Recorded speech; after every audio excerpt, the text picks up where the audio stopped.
Hi everyone, welcome to the Own Nose Factory. I'm live with two of my friends and today's guests, Ashwan Chander, founder, CEO, owner of the Own Nose Factory, and Hamza Sharif, the CEO of Tech Solutions Pro. Hi. Gentlemen, good afternoon. How are you both doing? Good. Good. Good, thank you. Very good. So, we're here for a reason.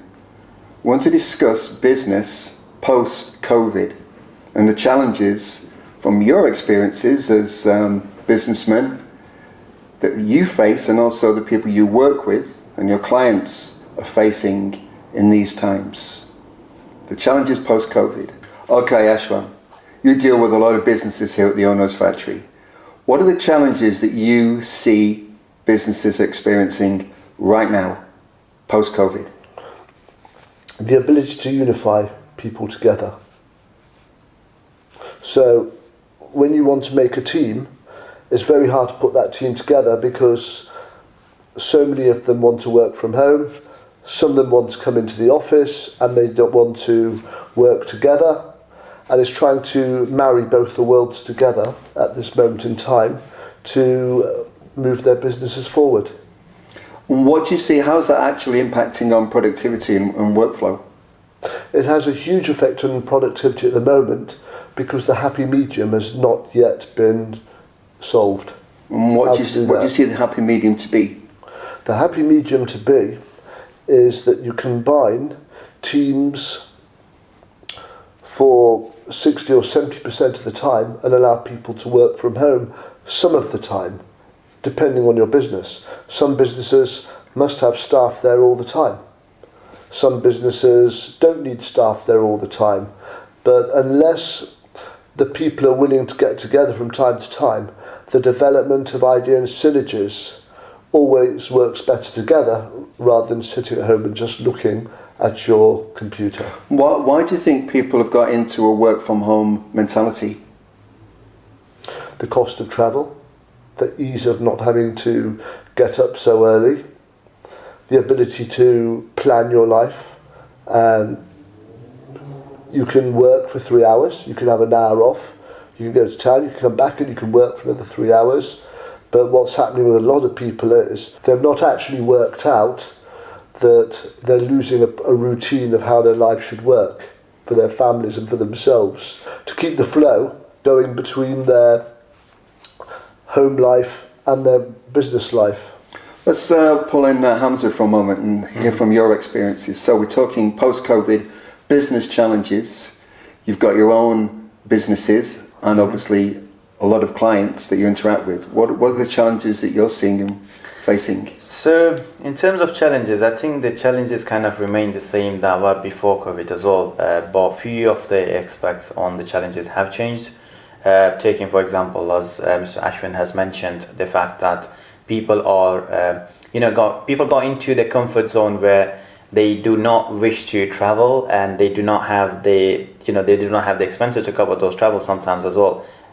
Obviously because of the COVID itself. So the biggest challenge that I think that people are facing post-COVID is trying to get back into the office, trying to get back into the routine that they had before COVID, and trying to have that human interaction which we lost for more than a year and some places for over 2 years.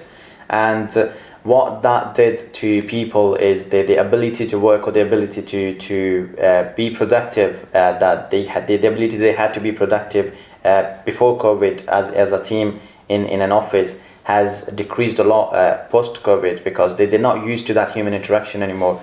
Our life routines have changed a lot. I know, especially in my industry in IT, we do work and we are in front of the screen for 12 hours, 14 hours sometimes as well. And the whole routine that people in my industry had, it was purely waking up, jumping on the computer, going back to bed, sleeping, waking up again, jumping on the screen again, and that loop kept on repeating itself, and he kind of destroyed the relationships that people were able to make in the office. He kind of destroyed the ability to work as a team when they were having these human interaction. However, that's roughly, I would say that was the biggest, that is the biggest issue that we had post-COVID. And in 2024, are you seeing that's still an issue? I believe yes, it is because he has made business people or entrepreneurs, especially at some of the circles that I have. For example, they used to have a big office. They downsized and they completely switched their employees remotely because they're able to get the same work that they were able to get them from the office, but in a different way. Is ruining the productivity and the lifestyle of individuals. However, it is becoming more of a norm for businesses to downsize and work from home. And what do you see as the side effect in that in terms of team dynamics? Because a team, which I know from working in sport, is built around collectivity, harmony, energy. That a football team of 11, you try and create the 12th player, which is the collective energy of the 11 that allows everyone to raise their game, do more, because you're all working towards the same goal, and it's a very powerful harmonic. But if you can if we're now in a time of greater separation, people working from home, people working in the office, how does that impact on team buzz? So, see, it has its pros and cons. When we look at the pros that he has, as you mentioned, being able to be in the office helps them to create that harmony between them and helps them to be more productive as well most of the times.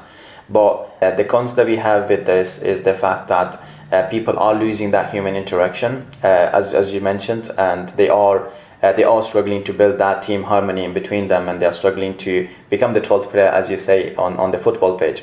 However, the pros to this side is people are being able to be themselves a lot more than they were able to do beforehand. Giving an example of that is people are able to dress in the way that they want to dress into. People are able to sit down in the way that is most comfortable for them because they are completely working remotely and they're working from home. Nobody there to judge, nobody there to tell them how to, when to kind of take the break or when to do a certain action. And they are more, they feel and they are more in charge of themselves when working. And I think that's a big pro that we have seen post-COVID as well. Obviously there are a lot more cons to it, but pro is something to be kept in mind as well. Are you recognizing what Hamza's saying, Ashwan, in your experiences with businesses here? I recognise exactly that, but I think a lot of the people that want to work from home, they're not particularly ambitious. Interesting. What's your evidence to support that? Well, basically, a lot of people that want to work from home, there are a small sector of people that just want to get on with it, concentrate on their projects so they can do the job well. The majority of people, they want to work from home because they can do the work they want, but they can enjoy the lifestyle. It's more flexible to enjoy your lifestyle. Mm-hmm. If you want to really be ambitious, build productivity, build work, you need to be putting in a less flexible attitude, whether you work from home or whether you work from an office. And if you come into an office, you're going to make the effort, you're going to go there, you're going to work for 8, 10, 12 hours, you're going to have to dress up in a certain way. And the whole thing starts to add up to a different type of discipline. If you think about sports, as you mentioned it, you have to wear certain attire, do certain exercises to practice and become good at the sport. Plus, you need to mix with competition, because the competition ultimately is what raises your performance. And if you're working from home, you're missing many of those things. So it's okay, but there is a limit to how high you're going to achieve.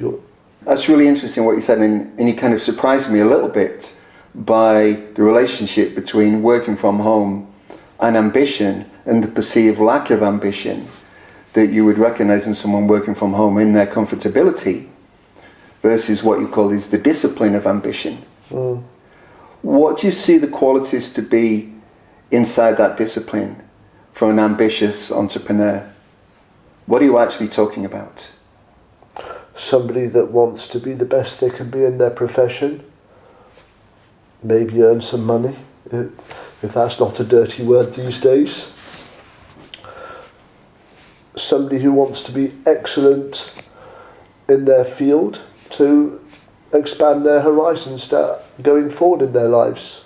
So making that separation between working from home and domesticity versus coming to a place of work and ambition would be an important step for someone to take. If they're not actually realizing their potential working from home, working away from home exponentially increases their chances of maximizing their potential.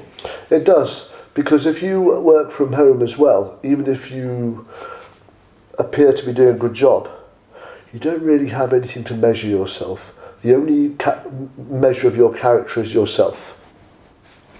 Understood. What's your view, Hamza, on the discipline of ambition?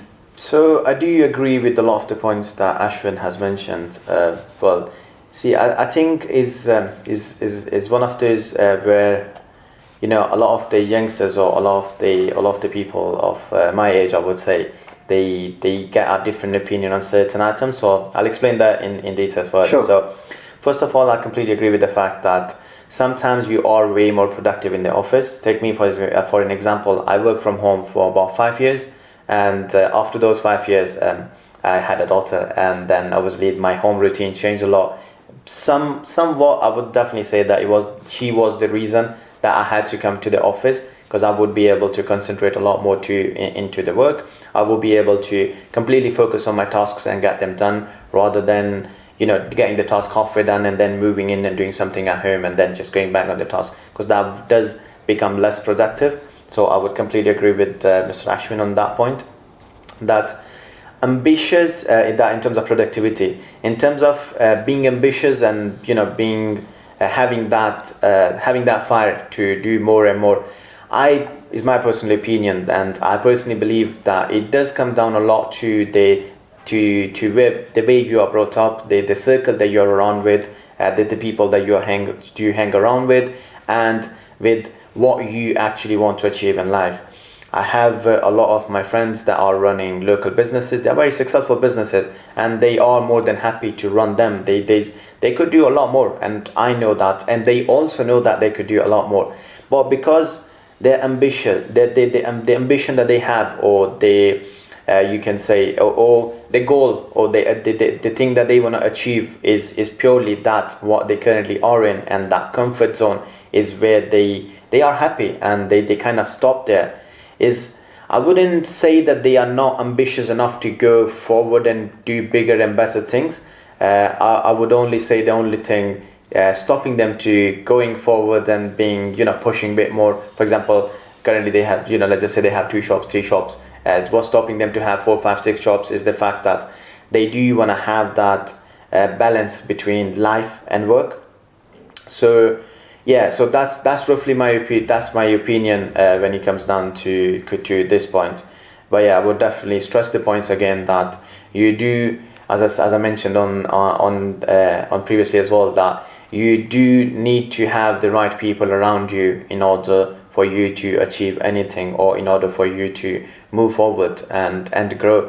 And you do need a mentor, or you do need somebody that you can look up to, that, you know, gives you the motivation to keep going. So once again, going back to the point of Mr. Ashwin, 100% an office, a place like old known factories, gives you the opportunity to connect with people, to meet other individuals that are as motivated as you. They are looking to achieve more, strive for better and bigger, and it keeps you going, because you got the second person that you can compare yourself to, and that could be the competition, that could be somebody in a completely different business but doing better than yourself. It keeps you motivated, it keeps you on your toes to say, oh, I could do better than that. If he's doing it, I can do that as well. And I think it's an amazing thing to have, and is something that definitely I would consider to be a con of post-COVID, that has I wouldn't say infiltrated, but I would say it has come a lot natural within our community and our society nowadays. Yeah, I think it's a really interesting theme we're opening up, which is the relationship between ambition, growth, potential, and work-life balance. And one of the things that COVID did in bringing people away from commuting, away from traveling, is bringing them home and bringing them closer to, what do I really want from my life? What are the things that are important to me? And reprioritizing, for example, work-life balance, family, what makes me happy versus work or including work. So now we're looking at two elements, which is ambition, growth, potential. What can your business become? Versus where are you in the midst of that? Does that make you happy? And how do we find a balance point between those two things? That COVID has brought a stop on workplace slavery, if you like, just doing whatever it takes to make money versus what makes you happy, versus how does your business, how big does your business want to become? How big can your business grow? It's an interesting point, Martin, but the one thing none of us have really ever considered, and I mean most people I know, they haven't worked out how this role works with globalisation. The world is getting smaller and smaller and smaller. That's why Almost Factory has to be a 24-hour operation. Right. You don't necessarily have to work 24 hours a day. You can work 4, 5, 6, 7, 8, 9, 10 hours, whatever you choose. But the days of 9 till 5 are over if you're going to make any success of anything you do in this world of globalisation. Most of us have smartphones. Where are they coming from? We're not making locally anymore. We're importing around the world, and the world is getting smaller. Things are going to get a lot quicker. And what are the side effects of that? The side effects of that are you have to be able to know how to digest the information and be able to... Okay, there's a saying, small and often. Small and often. So in sport, you'll go away, you'll do some drills. Now if you do those drills for too long, you're going to get tired. Yeah. So you've got to do the drills small and often with rests. And that is where we have to teach society, particularly in this country, how to work with that so they can grow with the rest of the world. What's your thoughts? What's your views on that? So it's an interesting topic. Happiness, the way I see it, you're getting into philosophy a bit here, but the way I see it, happiness is a word, or the meaning behind it is very personal to each individual. Happiness for somebody would be, sitting on this chair, for example, living the moment, or being able to, own their own businesses. That would be a crazy amount of happiness if you happen to put it that way. But I think over time it changes as well.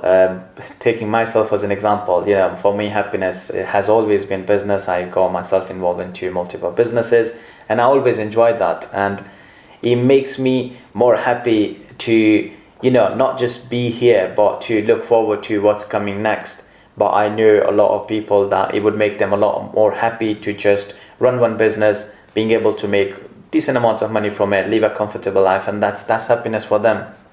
So answering your question there, the relationship between happiness and ambition, I think they're fairly connected, but I personally, in my opinion, for myself, they are completely different things. My ambitions, I got ambitions. I always wanted to do more. I love running around. There's that, as you mentioned, all non-factories is a 24-hour operation, and sometimes I'm here at 12 o'clock in midnight, and sometimes I'm literally on my own, and sometimes I do see some other people that come around, some artists that are coming around to do some of their bits, because they feel that they feel that is the right time for them to be productive, to make something that they want to make. So the fact that the globalization and the world is getting smaller and smaller is completely all in front of us. So none of us, I think, can disagree with that. Taking myself as an example, I run a remote team. All of my team is pretty much based in Asia, and there's a 4-hour difference as well. But because of the century that we are living in, and because of the tools that we have, such as smartphones and other smart devices, we are a lot more connected to each other, even though we are across the world. Even there are some team members from my team that I never met in my life, but I do know a lot about them just purely because we can build that connection remotely thanks to the tools that we have. It could be smartphones, it's social media, and obviously internet, goes without saying. Why you're at the Own Nose factory at midnight? Very good, very interesting question actually. So, we talked about being ambitious and having that motivation and being happy. So, when you are ambitious and you want to get things done, whenever you have the chance or whenever you have the motivation, you just go and get it done. Like, there has been some nights that I wouldn't feel like sleeping, or I had a nap in the afternoon and I want to get something done. So my whole family is sleeping, everybody's sleeping, the friends that I know, pretty much all of them sleeping, or some of them are working. So on that time is the quietest time of the day, and night, of the night I would say, obviously we are in the night time. And when I get to the office with the intent of learning something new, or thinking about what I'm currently doing and what can I do better to make my operations go smoother. And you wouldn't believe that I have most of the big ideas, or most of the biggest changes that I have done in my organizations, that has been after my thoughts that I had after midnight, and that's sitting on my office, on my chair, on my own, without anybody around. Yeah. So I guess it's a kind of a personal thing, but it does connect with your question of being ambitious and being happy with it. It makes me happy. For me, it does not matter what time it is, or where I am, or what I am on. Funny enough, I just been on a small break last week, and even though I was on a break, I still ended up selling some of the items that I just started recently, just because I was there and I felt like I wanted to do it, not because I had to do it. I'm on a break. I didn't need to sell them. I had no intention to sell them either, but I had them. I was on the break. I saw the opportunity. I took it. So I guess it kind of answers your questions there, that being ambitious is all about just be ambitious, just go for it. You just need to make it happen. Yeah, and there's also, I'll bring in a sec, Ashwan, there's something about motivation inside of that, because other people might say, well, it's midnight, I should be asleep. Not for you. You bring yourself down to the own nose factory. But motivation must be inherent in that, which is what's actually driving you to do that, because that's not comfortable for a lot of people. So what's the motivation? The motivation has always been the fact that I always wanted to retire at the age of 30. I don't know, for some people it was like, oh, stupid dream, are you crazy, it's never going to happen, it can't happen, this and that.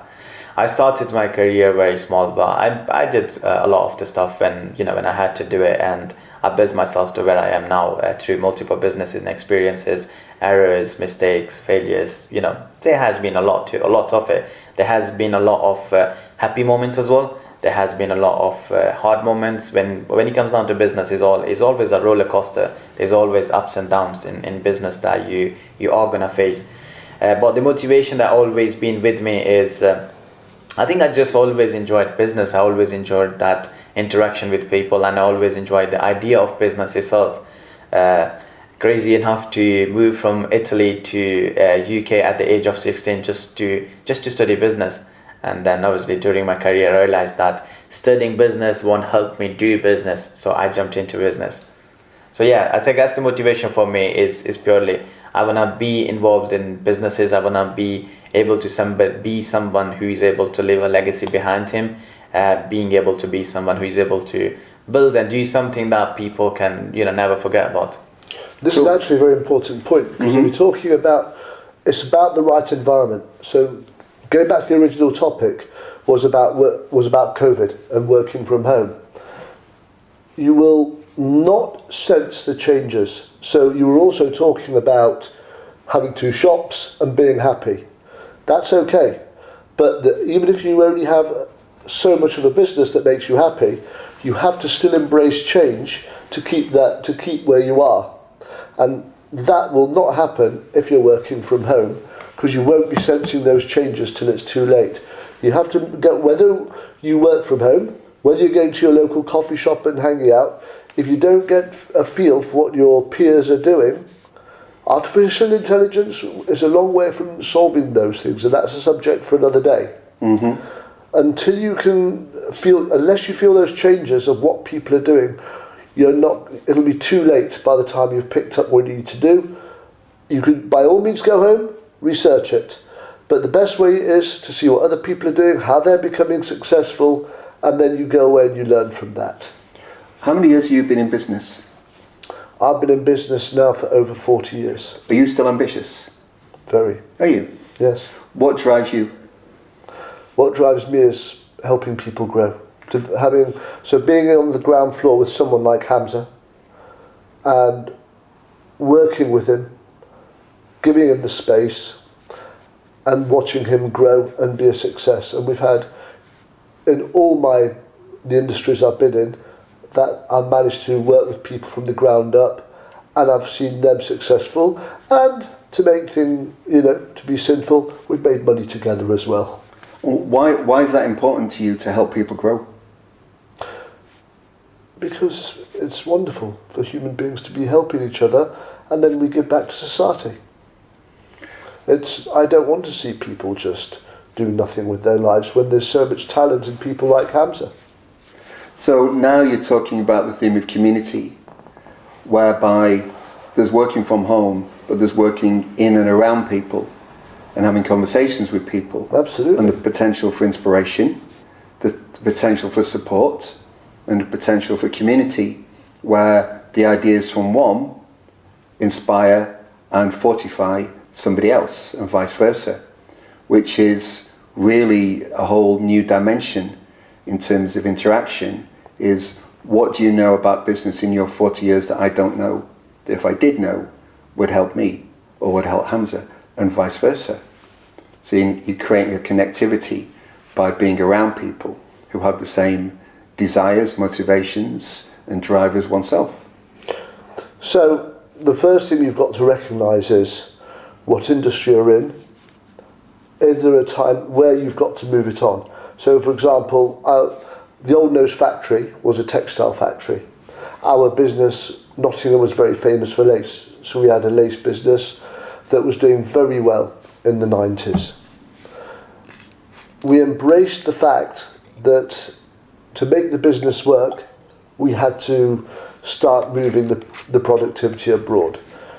All the competitors, all the stores, they're bringing in garments from abroad. The UK was slowly in natural decline. If I'd been working from home, I would have seen everything falling apart and I wouldn't have known how to tackle those changes. So we developed some connections with people abroad, and we were able to use their strengths, use some of their product, but at the same time we were able then to change the dynamics of who we were working with here, but we were working with just as many people, but those people had to change as well, so they couldn't just do things locally. We were working with a lot more people, but they had to work in that globalised manner, whatever the technology was, 20 odd years ago. And in the end, I decided I wanted to leave. I didn't want to travel as I was getting older the way I used to travel. So then I started looking at what else we could do, and we developed the theme of the Old Nose factory. So we could carry on with those principles of development and helping businesses grow. And so how did that originating idea come about? What was the inspiration for that? For the Old Nose factory in its current form? It's always about a bit of luck. You'll have something, someone will come along, and then someone or something will, even if it's just they decorate a wall or in a certain way, as soon as you see that, which goes back to meeting people again, it sparks something in your mind, and then all of a sudden it rollerballs from there. Okay. So I'm wondering if we're coming to the end of our discussion today. Yeah, I think we have covered a very interesting topic actually, and I'm hopeful that it will be beneficial for people watching, and it will give them some sort of idea of any questions or anything that they wanted to know a bit more about. Then obviously, thank you for having us. Yeah, what stood out for you for the conversation today? The outcome, I think it did change my perspective a little bit of what I thought about, the difference between working from home to working from the office environment. It did clear my mind on few of the things that I always thought about and never had an answer for it. Such as, would you be more productive being in the office, or would you be more productive being in working from home in a home office, for example? And I think it's quite evident the fact that you do you need a bit of both? You do need a quiet place where when needed, when you want to be able, when you're thinking of something and you just want to implement it, you do need your space to be able to implement it. But it is also as important to meet new people, meet other people in the same industry or different industries, because that's what would keep you going, and that's what will keep you up to date with what's happening around the world, to to avoid making certain regrets that you could have at a later stage as an entrepreneur. What about yourself, Ashwan? What stood out for you from today's chat? What stood out for me for today's chat was listening to Hamza's statements about his lifestyle and how he wants to balance things, how I have to play more of a role in that, and introduce him to other people in the building where they can think alike. Mm-hmm. Like-minded people. I agree. And then and they might eventually not be like-minded people, but they'll have both learnt something so they can travel on their journeys. That's what I've taken away from today. I'll tell you what I've taken away. Hamza coming to the Illness Factory at midnight. No, I love that. Because for an entrepreneur with ambition, on a mission, time doesn't matter. There is no time. And one of my favourite stories from the world of sports psychology is this. I want to tell you one of my favourite stories about time and sport. It's the ladies' singles final, Wimbledon 1978. Chris Evert, American superstar, world number one, against Martina Navratilova, appearing in her first ever Wimbledon final. It's 11 p.m. the night before. Martina thinks she's done her technical preparation and her physical preparation and her mental preparation. She's in a hotel room, but she's restless. Something is bothering her. She can't go to sleep. So what does she do? She goes to the lobby and hails a taxi and gets a taxi to take her to Wimbledon. The only person at Wimbledon is a security guard. She explains, I'm appearing in the ladies' singles final tomorrow. Could you let me on centre court, please? He lets her on centre court. She sits by herself on centre court for 45 minutes until the hairs on the back of her neck stand up. When the hairs on the back of her neck stand up, she knows she's ready. And what she's done in that 45 minutes is she's just felt the experience of what it is to hold up the ladies singles title at the end of the match in front of the paparazzi, because she's seen it on TV in Prague in all her years of growing up, the champion's moment. And she sits on centre court feeling the line of champions' moments from Billie Jean King, Margaret Court, all the way back in time, until she feels what it's like to be a champion, because she's never been a champion before. And that was the feeling that was missing. And that's an entrepreneurial mindset. The next day, she wins the first of her 9 ladies singles titles at Wimbledon, beating Chris Evert. And that for me is the spirit of being an entrepreneur. It doesn't matter what the time is, it doesn't matter what it takes. I'm going to Wimbledon now. Convention says you should be asleep. To hell with convention, this is what it needs. And you smell it, like you talk about, you can't get that from home. You have to be there. You have to trust your instincts and that deeper feeling that says, I need to do this now, otherwise I will miss the timings. Gentlemen, thank you very much. Thank you, Hamza, Martin. Ashwan, Thank you. appreciate your Thank company. you.